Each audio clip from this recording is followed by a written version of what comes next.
This program is made possible by the loyal financial support of the friends and partners of Family Policy Institute. You are the salt of the earth. You are the light of the world.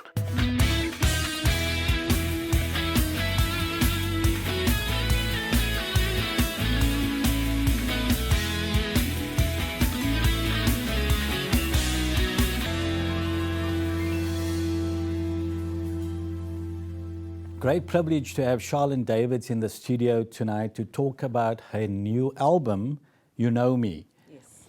Welcome to the studio, Charlyn. Thanks, it's Errol. great privilege to have you here. The last time we interviewed you was about your album, Tapestry of Grace, and we interviewed you in your home. Yes. But now you're busy working on a new album called You Know Me, and that comes from Psalm 139. 139. You know me. My inward parts. Yes. How God formed you. Yes. And our cameras were at your performance at Grace Performing Arts Centre recently, where you went through all of these songs and spoke a little bit about your journey as a singer, a songwriter, a wife, and a mother. Yes. Very important responsibilities, Yes. all of them. Yeah. Because you were psalmist. You sing the word of the Lord. Yes. But the song's stronger. You sang the song, you wrote the song, and it obviously has a message for people out there because there's other people on a journey, going through a journey. Yes. And your songs are there to inspire people and to help them get through their journeys in life. So what we're going to do, before we talk about Stronger, we're going to cut to your performance at Grace Performing Arts Centre and listen to the song, and then we'll come back and talk about the inspiration for that song and what it means.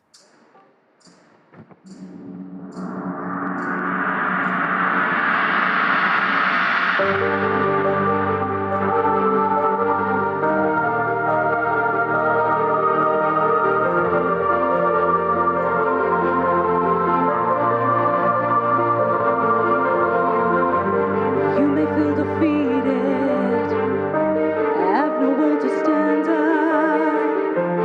yet you are victorious. No, you are. Jesus is your stronghold, hide under his shadow. Peace will be your portion. No, you are. You are stronger. You are stronger, an overcomer. No, you are. And you are stronger, and you are stronger, an overcomer.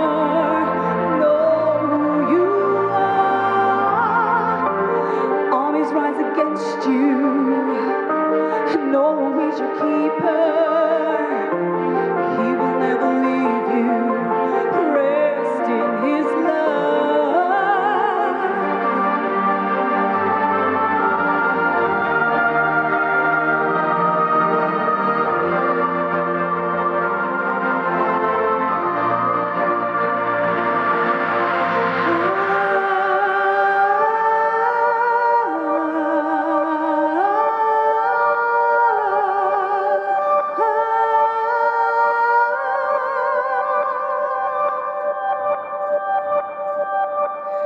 You are stronger, you are stronger, an overcomer. No, you are stronger,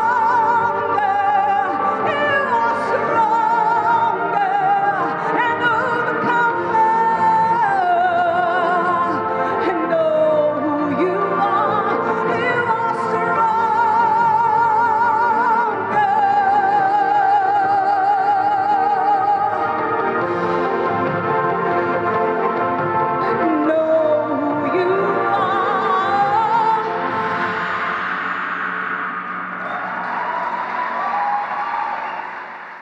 Wow, Charlyn, that was a beautiful song. So you wrote that song, but what inspired you to write it?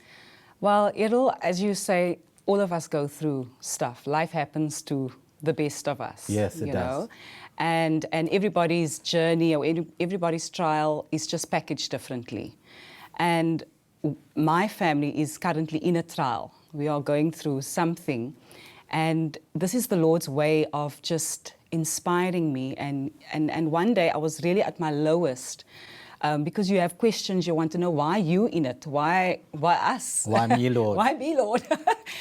And the Lord just whispered and said, you're strong.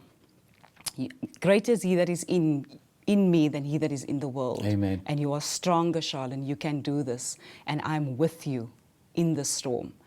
And that song just, I love how the Lord gives me songs, because I'm not a composer that has a time and a date and a place and needs to be quiet and everything.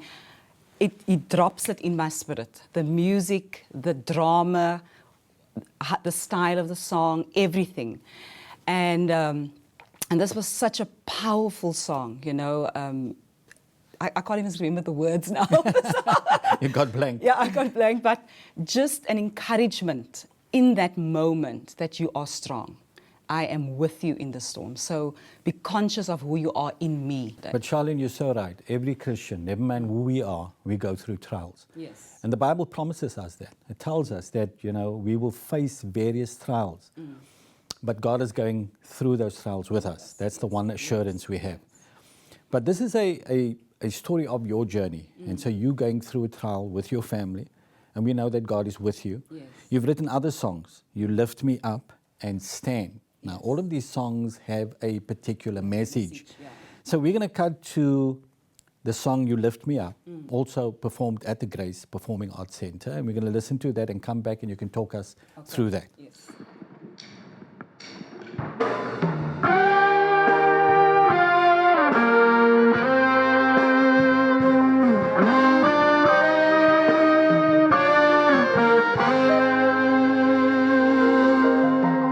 When my heart is aching, you there. And when my world's in chaos, you all around me. I'm trying hard to keep a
That too is a beautiful and stirring song, Charlyn. You lift me higher. And that's precisely what you need God to do for you. In this trial that you're in, you need God to lift you above that. Because we're encouraged to, sort of lift higher and look down at the circumstances and understand that when we're in it, God is with us. Is this the purpose for this song? Yes, it's also, and lift me higher doesn't always mean, for me in that time, but the Lord was showing me, it's sometimes a friend that comes to visit me and encourages me. Then he lifts me. Okay. Someone will phone and say, I want to take you for coffee. But they don't know what I'm going through on that day, what I'm experiencing on that day. So that is how he shows me, I'm lifting you. I'm just letting you come up for air. So God uses people, Yes. and they come and speak to you and they encourage you, not even realizing that God is using them and what your situation is, because you're not telling them what it is. Some of my friends, they know I love the countryside. So I can be down and out, and they will phone and say, Charlyn, let's go take a drive. And I'm in the vineyard, and I'm like, thank you, Lord. You just relieved me a little bit, to that's take God my lifting you focus higher. off of what I'm going through, the chaos. Because one of the words is, lift me above the chaos, and then I'm just relaxed, and I see the vineyards, and I see the mountains, and then he just whispers, you see, I'm lifting you. It's fine. It's cool. You can go back there again, but I'm lifting you higher, above everything, above all the chaos. You lift me. Okay, so Stand. I like the title of this song, because when I write my weekly newsletter that I send out, I write there standing. So I'm always aware that I need to stand as a Christian, stand for what I believe, stand for the name of Jesus Christ. So I like this song. So we're going to cut to Grace Performing Arts Center now and listen to you perform Stand, and we come back and talk to Charlyn about Okay. it.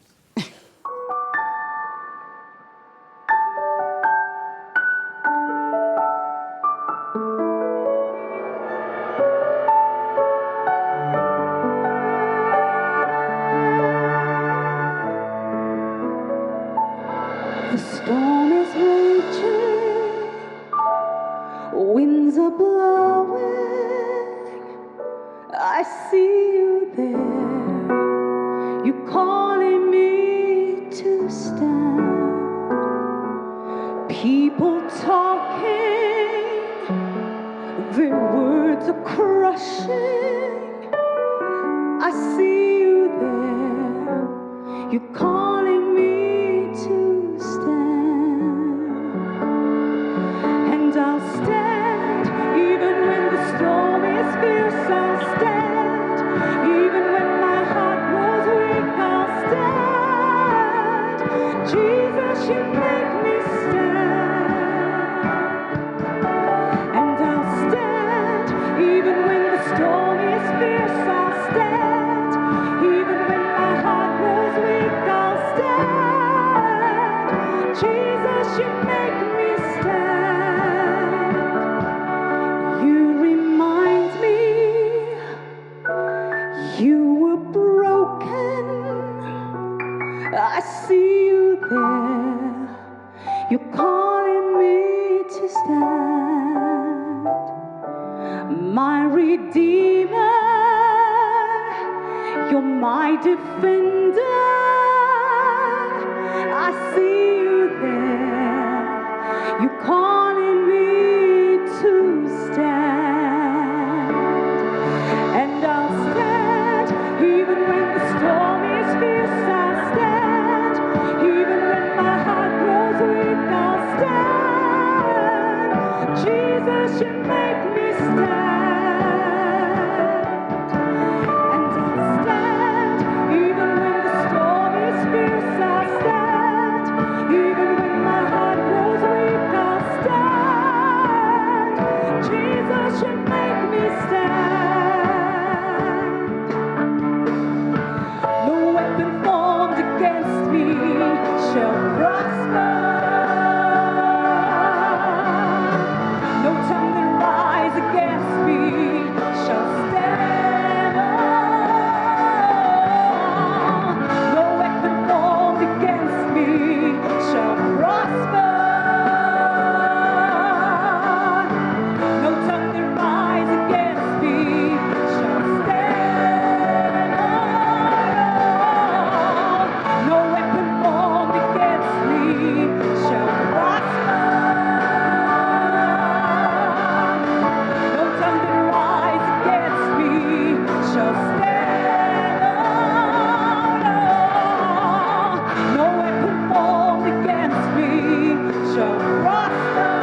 Jesus, you make me stand. And I'll stand, even when the storm is fierce, I'll stand. Even when my heart grows weak, I'll stand. Jesus, you make me stand.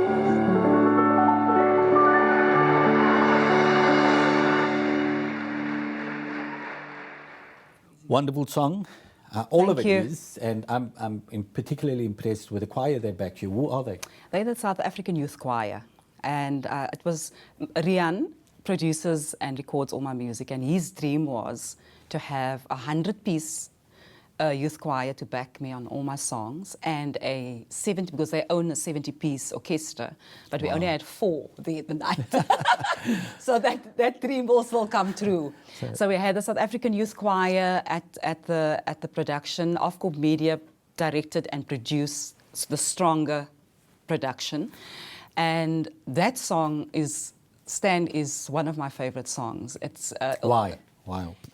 on the day there was last year there was just this incident that happened at our home, and I just stood and I looked at the media in front of our home and all of that, and it was just awful. It was awful for us as a family, and the Lord just said, stand in the storm. One word. One word, just stand. And you understood what that meant. Immediately. And the Lord also reminded me when he was in the boat with the disciples. They were in the storm and they were frantic. They were, why are you sleeping? And the Lord reminded me, I can sleep because the great I am is in that storm.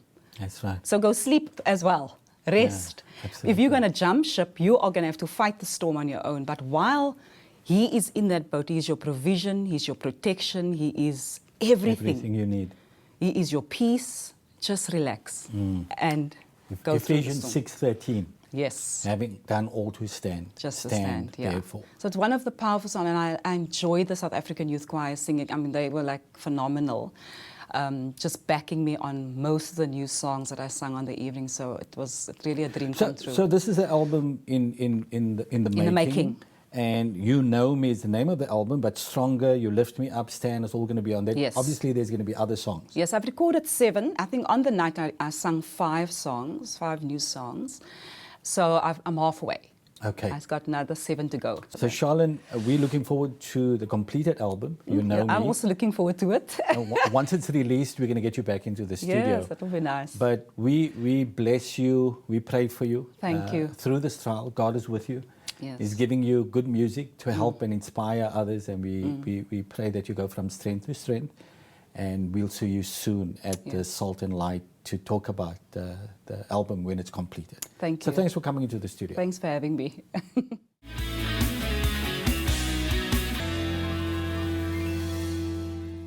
Great privilege to speak to Glenn Robertson from Kaleidoscope Cafe and Church. Yes. And Glenn, you've launched the African Musicians Trust recently at your facility in Claremont in Cape Yes. Town. But we want to know the heart and the purpose behind it. What motivated you to launch this trust? Because essentially, it's a facility to help musicians. Correct. Yeah. Errol, originally, I played in nightclubs for most of my life. I got to know a lot of the musicians around. It started when I was at His People and Carmen Jansen, Robbie's first wife, passed away. You're talking about Robbie Jansen? Robbie Jansen, the famous jazz saxophonist, yeah. His wife passed away and we did the funeral there. And at the end of the funeral, I could see Robbie was not in a good place, financially, spiritually, he was looking quite forlorn. And at the end of the funeral, we took up an offering, and I asked Robbie if he had a bank account and could we go and bank the money that we had just taken up as an offering.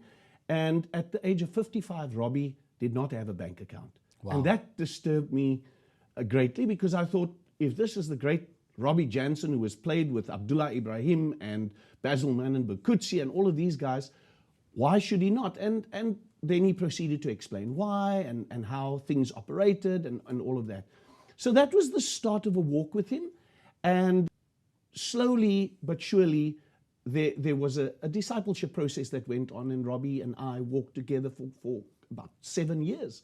And then, of course, Robbie himself died, Hotep Idris Galeta died, Ezra Ngukana died, Duke Ngukana died. All of these amazing musicians died, and a lot of them had nothing that they left behind as a legacy. So out of a compassion for musicians, I felt that we needed to start a trust, because each time a musician was ill or in hospital or he died, there would be a fundraising event, and as you know, there's very little accountability at these events, and I felt we need something that is run by a group of business people as well as musicians, so that we can look after their well-being. So musicians are taken care of. Correct. Now, I mean, I watch the media, and I see people like Tony Shilder, Zane Adams, Yes. that were great musicians, South African musicians, Correct. did very well, were known all over the world, but Yeah. when they died, they had fallen on hard times. They didn't have money, and their families didn't have money. Correct. And so, just to back up a little, Glenn, so that people understand where you're coming from. Yes. You're a pastor. Yes. But you're also a worship leader. You come out of a worship leading background. You have your own church, but you're involved musically with other musicians in this country. And they know you and you know them. And so you felt as a Christian it was your responsibility to step in and do something tangible that can help all these people to serve them. Absolutely. We are called to be salt and light. We are called to make a difference in a dying world.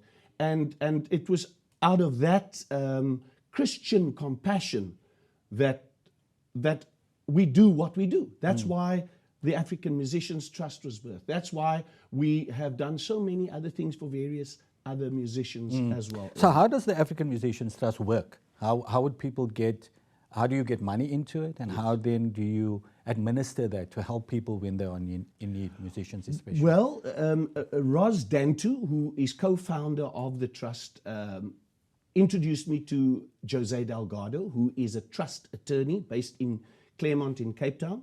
And we formulated the trust. The trust has an IT number, which is IT 2455/2012.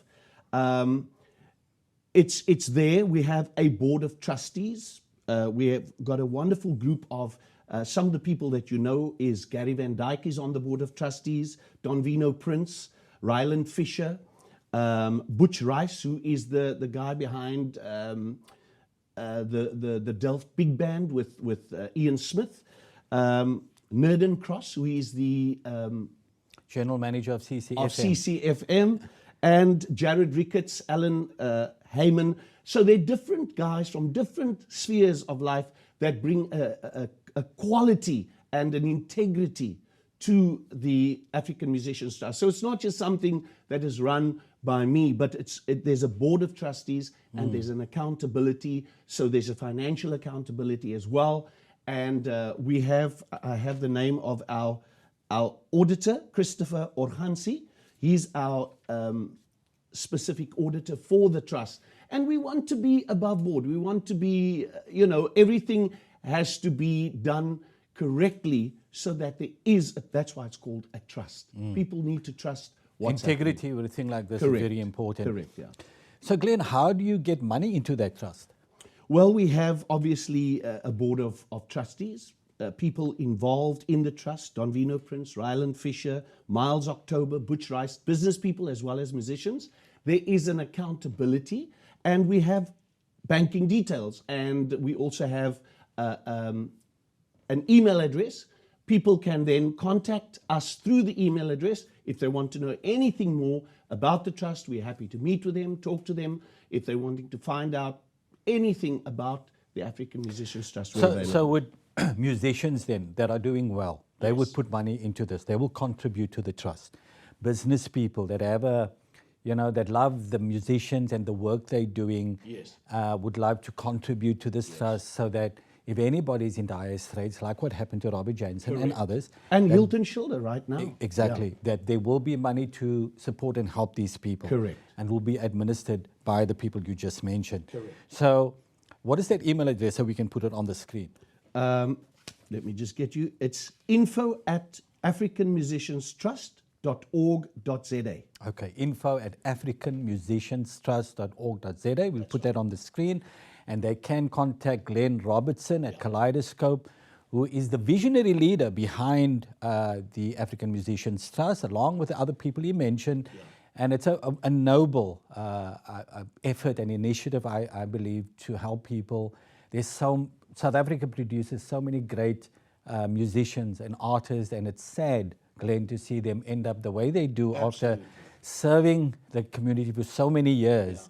And it's great that you as a pastor is leading this, bringing integrity, helping people. And I think it's a way of discipling and bringing people to God through this. As you take care of their needs, you have obviously access to preach the gospel of Jesus Christ. So Glenn, thank you for this initiative. Thank you so much. What we're going to show you now is the launch of the African Musicians Trust at Kaleidoscope Cafe in Cape Town. What is the mission statement for the African Musicians Trust?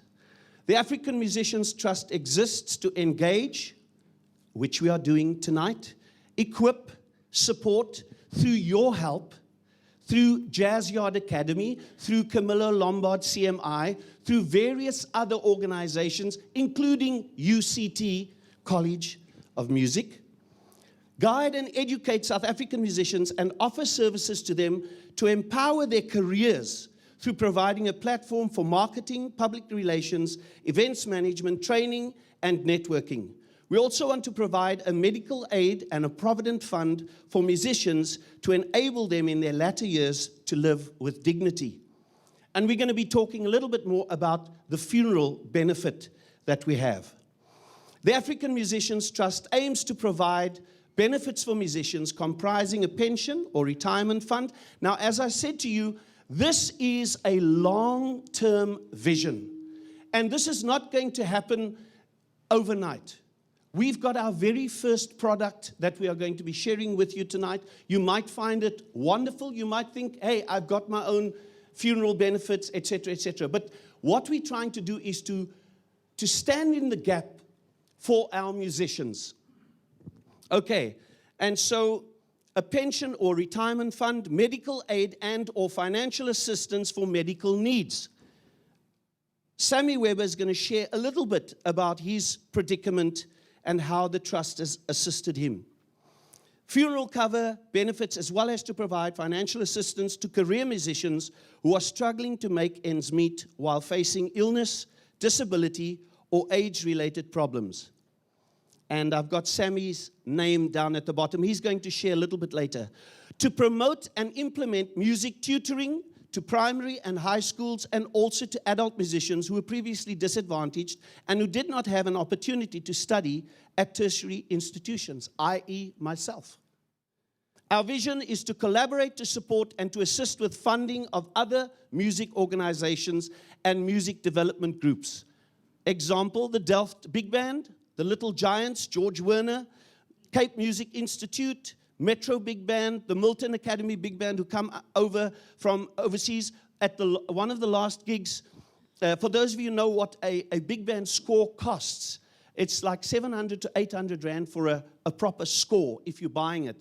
The one guy that led the band left his entire file here with either Ian Smith or Don Vino Prince.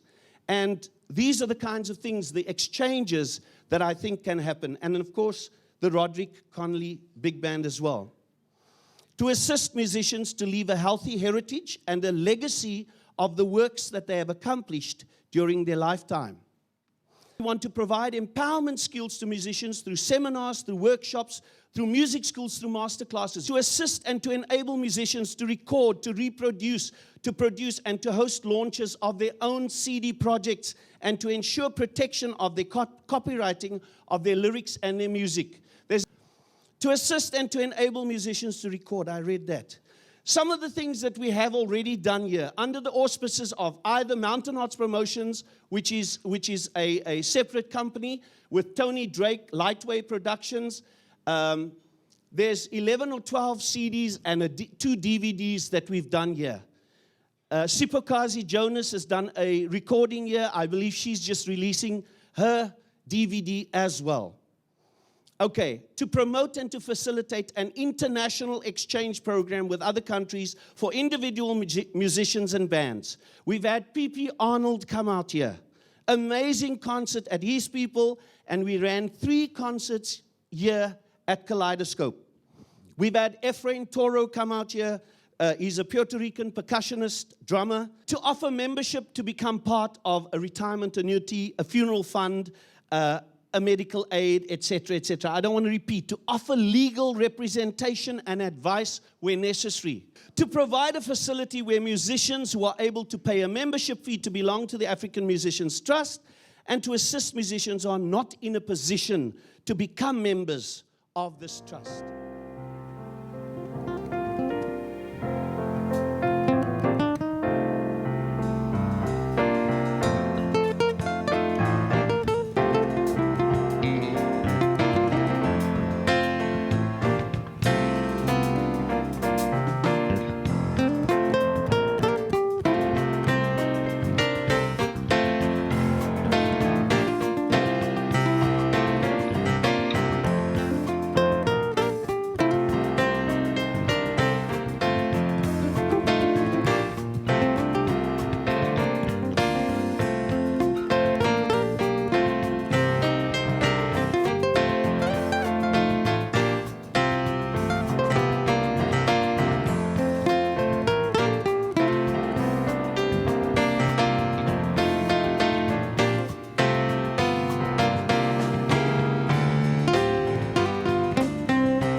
Welcome back. My guest in the studio is Theresa Hanie of Woman of Substance.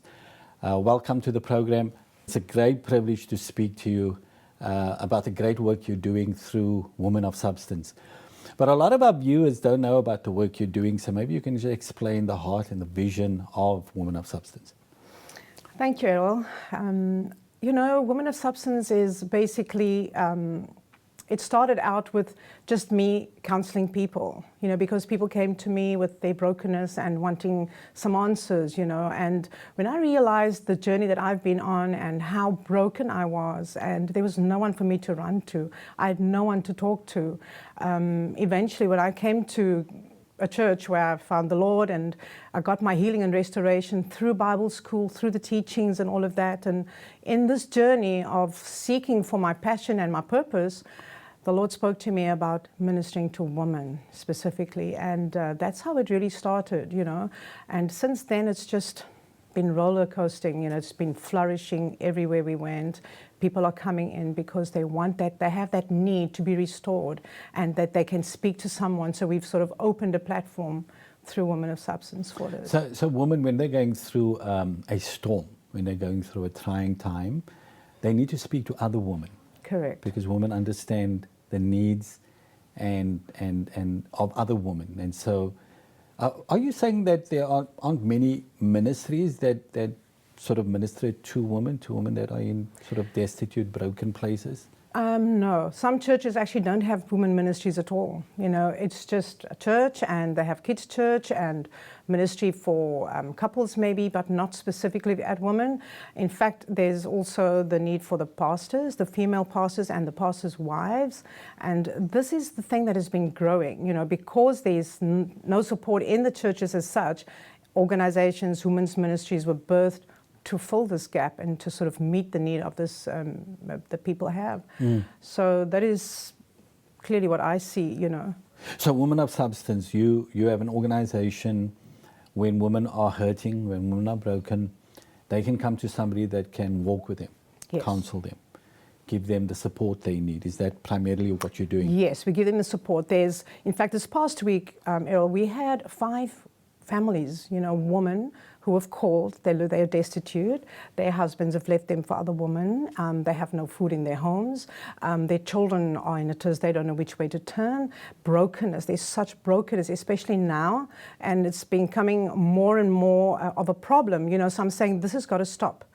Somehow I know that there's the thing that we've been doing last year about stop the abuse. We have the Act 16 project that runs and all of that. So it's been a huge passion for us now to move into families, to move into ministering to men as well, and to get into organizations who have the same ethos as ours. Some churches are doing this. They're doing a marvelous work, and everyone is seeking for a place of safety and a place where they can feel like no one's going to talk about the issues, but it's also difficult for them to find that because, people want a place where they know they're going to be taken care of and someone is going to help them reach their potential. We're not saying we've got all the answers, but we can steer them in the right direction. What we can't offer, we send them to organizations that actually does skills programs or like rehabilitation centers for drug addicts, and there's so many organizations around there. So we sort of network with other organizations to help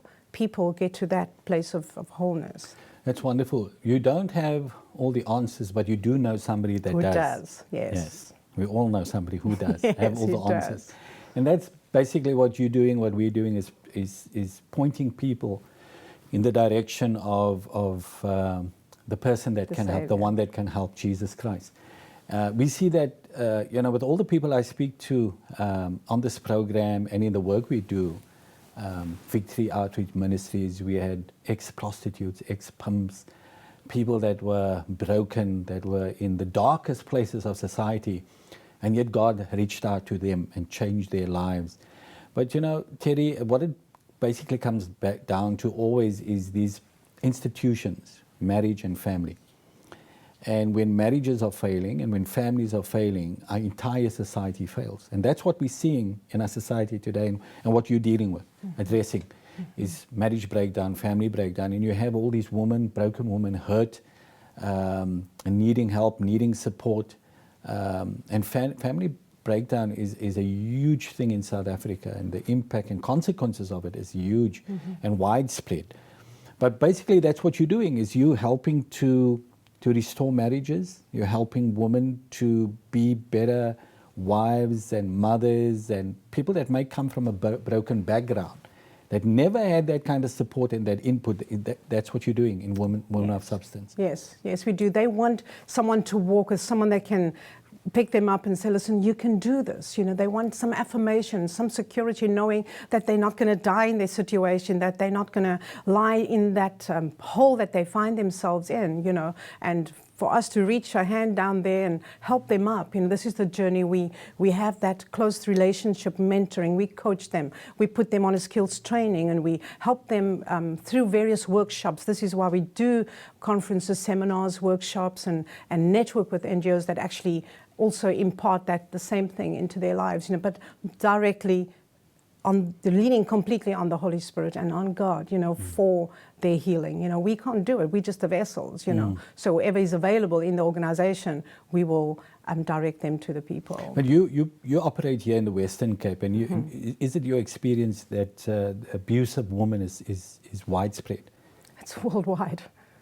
But here in South Africa, we have high it's rates. very, very high. It's actually shocking, you know, when you think, when you look at someone, you say, well, they look okay. They're not really okay. You know, I know a lot of them that are walking around with this facade, you know, I'm okay, you're okay, you know, everyone's just okay. But when you really sit down and get down to the real story, then... And you find that women don't openly speak about these issues, they hide it, they manage it? You know, women speak more than men. They speak about everything to everyone. You go into a woman's bathroom, you'll hear things that is going to shock you. You know, men are not that open, you know, and this is why we also have moved into that particular platform where we're also helping men out there, men that are being abused and men that are being also taken for a ride by women, you know, so it works both ways. It works both ways. And so there's a lot of work for the church, for the Christian church. Yes. And for people like your ministry, Women of Substance.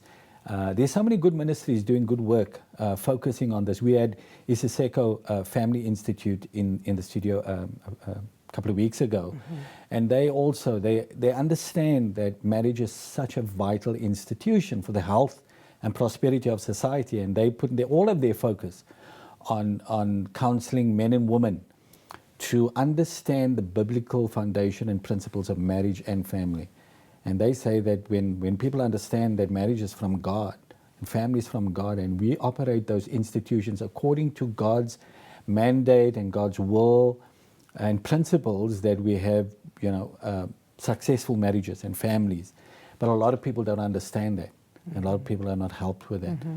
So, you know, I've been familiar with your ministry for a while now.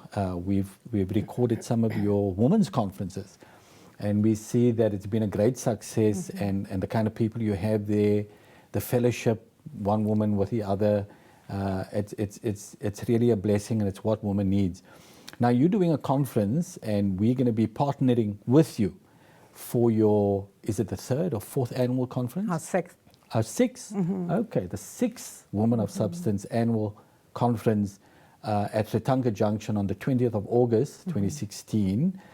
And you're going to be hosting somebody special this year. Yes, Tell us about we are. that.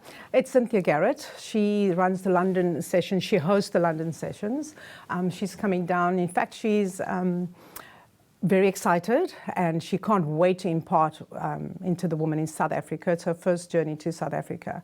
So we're really excited. You know, there's lots of talks going on and planning and discussions and prayers. You know, they are praying for the people in South Africa. They are praying for the conference with us. And yeah, we're excited. I've caught a couple of snippets of her show.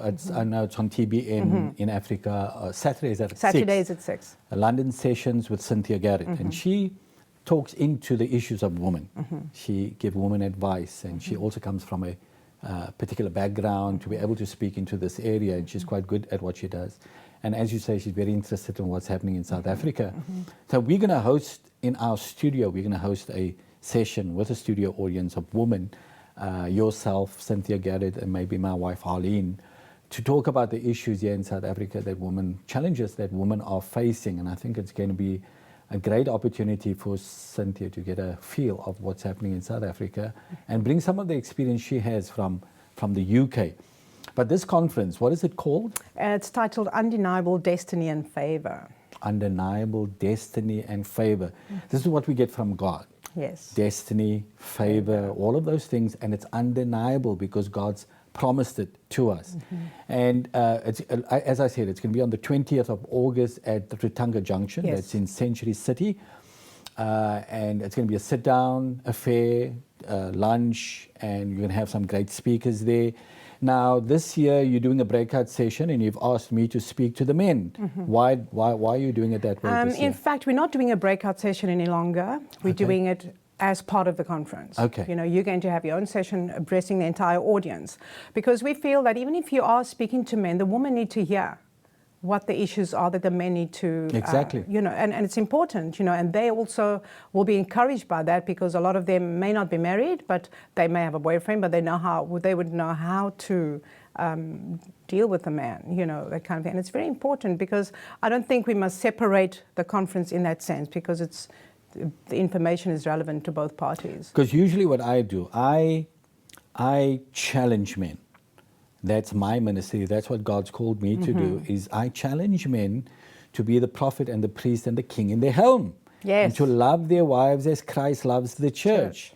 And we can solve a lot of issues in our nation if men can just take up that thing seriously by loving their wives as Christ loves the church, commanded by God in the Bible. And so that's what I want to challenge men. And it will be great that the women are sitting right there while I'm challenging the men to fulfill their biblical obligations to God and to their wives and their families, because I can imagine all the elbows that's going to be going on. Yes. But then, of course, you and Cynthia Garrett is going to be talking to the women, and we hope that God is going to use this event to speak to a lot of people. We're going to record it for television, so all the talks and everything that's going to happen there, we want to get onto television so we can reach a wider audience. We want men and women to be challenged by the Word of God. We want them to take up their roles, their rightful roles in marriage, in the family. And when we do that, Terry, when we get that right, that's how we heal society. There's no other way to do it, because God started with a marriage and a family, and He built society on those foundations. And if we're going to restore our societies, we have to start where God started. Marriage and family. You agree? Yes, absolutely. Couldn't agree with you more. You know, families are what we're all about. You know, that union, that fellowship. No one's been designed to be alone. That's you know, right. and this is why we said, you know, undeniable destiny. I mean, there are so many people in marriages that are wanting to fall apart, or they want to leave for various reasons, and totally irrelevant stuff. It's simply because they're just selfish and they don't want to see eye to eye. But I believe that through this conference, that when they come, you know, and hear what the one testimony that I'm going to be sharing there about undeniable destiny, it's going to be something that's going to help a lot of people, the story behind it. You know, I've prepared a little clip that they will watch and all of that, because a lot of us have been given this destiny, this journey. We've been predestined by God anyway, and many people have sort of walked off on another direction, you know, and they're afraid to come back, or they're not sure how to get back onto that very Path. very So they've narrow lost road. their destiny. But again, God uses people like you, Terry, and to help women and help men understand that they do have a destiny. It's a destiny from God, and it starts with their marriage, their families, and for society. And people begin to, you know, often when they go through trials and storms, and they lose sight of all of that. Their eyes focus on the circumstances, on the trouble and the storms that they're in, and they forget that God has something for them. And then, you know, along comes people like you, Women of Substance, an event, a conference where we can gather people together and remind them that we all have a destiny in Jesus Christ, and it's a very important destiny.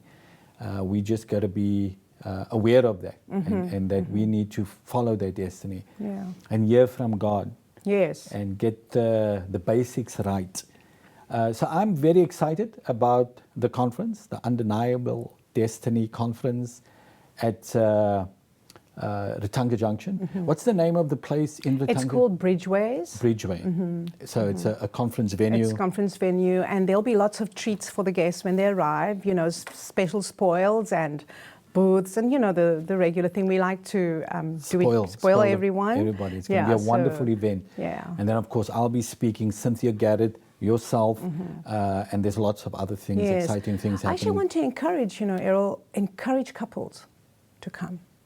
You know, it's not just a woman thing or a man thing.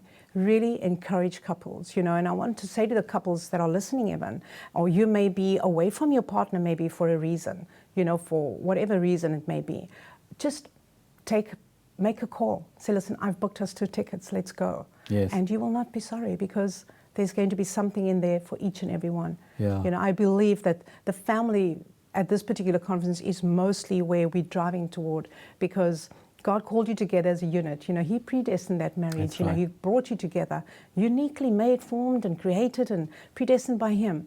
And it's only the enemy's plans to break up a marriage. Absolutely. You know, and there's so much of the devil's focus is on family. It's on marriage, because once you break down a marriage, you break down a family, your society is in trouble. Shambles. Okay, so even government struggles, your welfare increases, drug addiction, alcoholism, teen pregnancies. All of these things are offshoots of broken family lives, dysfunctional family lives. So if we can get that right, we can get our society right. So Absolutely. I'm excited about this conference on the 20th of August at Ratanga Junction. And how do people get hold of you if they want to book tickets or be part of They this? can go onto our Facebook page, Women of Substance SA, and they can also call the number that will be coming up on the screen, or they can email us. And the registration forms are on the Facebook page, and it will also be on the website. So they can go into the website as well. Everything will be there, and they can register. There are 2 sessions, though, one in the morning at 10, and a repeat of the same session in the afternoon at 3 o'clock. So they can book for either one? Either one, Okay, yeah. wonderful. So Terry, it's such a great privilege speaking to you. I want to thank you for the wonderful work you do with Women of Substance. I'm looking forward to this conference. We're going to trust God. We're going to pray that the place is going to be packed out. Amen. And that we're going to welcome and host Cynthia Garrett from London here in Cape Town. And together we're going to touch lives. Absolutely. Men, women, that marriages are going to be restored. Families are going to be restored to the glory of God. Amen. Because that's what it's all about. So Yes. thank you once again. God bless you. You're welcome. Thank you for having me. God bless you too.